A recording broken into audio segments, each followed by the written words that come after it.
Assalamualaikum football lovers, kembali lagi di Hasil Timnas. Seperti biasa kami akan terus menyajikan informasi seputar dunia sepak bola spesial untuk Anda.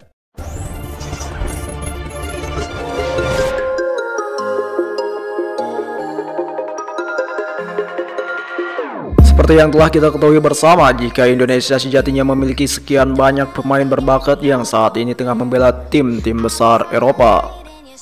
Akan tetapi karena PSSI yang terlalu lambat dan tidak segera menaturalisasi mereka, para pemain itu sudah tidak bisa lagi membela timnas Indonesia karena sudah membela timnas senior negara lain. Dalam kesempatan kali ini kami telah memiliki daftar 4 pemain yang sudah tidak bisa lagi membela timnas Indonesia seperti yang dikutip dari transfermarkt.com. Kenny Tete, pemain kelahiran Amsterdam, Belanda pada 9 Oktober 1995 itu adalah pemain bertahan milik salah satu tim raksasa Liga Prancis, Olympique Lyon atau Lyon. Pemain yang juga dimainkan saat Lyon kalahkan Juventus 1-0 di babak 16 besar Liga Champions ini sudah tidak bisa lagi membela timnas Indonesia karena doi bahkan sudah 13 kali melakoni laga bersama timnas senior Belanda. Jairo Riedwold selanjutnya adalah pemain serba bisa milik Crystal Palace. Jairo Riedwold, pemain kelahiran Haarlem, Belanda pada 9 September 1996 itu juga sudah tidak bisa membela timnas karena telah memainkan 3 cap bersama timnas senior Belanda. Raja Nainggolan, siapa lagi kalau bukan Raja Nainggolan, mantan pemain AS Roma dan Inter Milan itu pun sudah tidak bisa berseragam timnas Indonesia karena telah memainkan 30 caps bersama tim senior Belgia. Oleh karena itu, jika PSSI tidak ingin melakukan kesalahan yang sama, ada baiknya Federasi Sepak Bola Indonesia itu dengan segera menaturalisasi pemain-pemain berbakat seperti Sandy Wallace yang sedang bermain bersama Julte Waregem.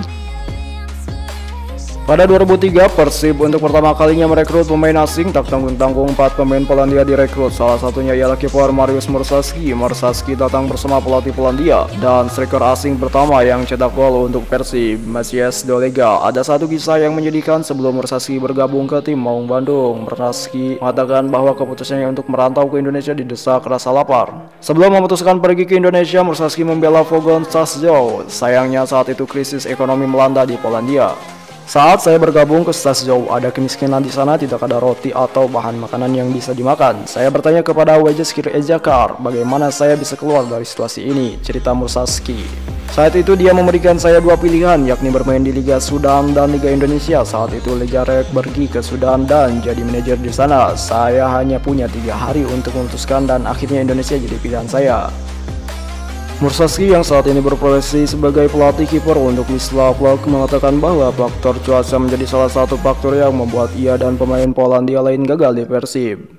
Meski begitu, ia mengaku masih mengenang bagaimana iklim sepak bola Indonesia begitu membekas pada dirinya. Ia menyebut stadion selalu penuh sesak saat klub bermain.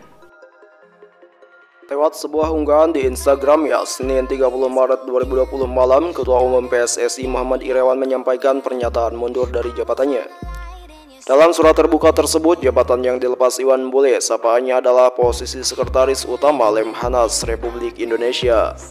Iwan Bule telah menjabat menjadi Sekretaris Utama Lemhanas Republik Indonesia selama 2 tahun sejak 2018 hingga 2020.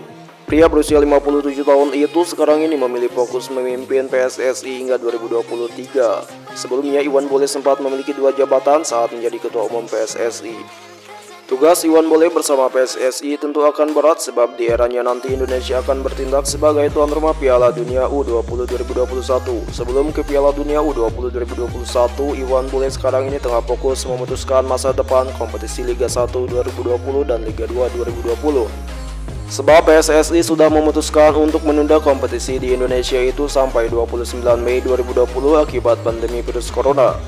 Jika pemerintah Indonesia tidak memperpanjang status gawat darurat pada 29 Mei 2020, maka kompetisi akan bergulir kembali 1 Juli 2020. Namun sebaliknya, kompetisi sepak bola Indonesia akan berhenti bila pemerintah memperpanjang status gawat darurat.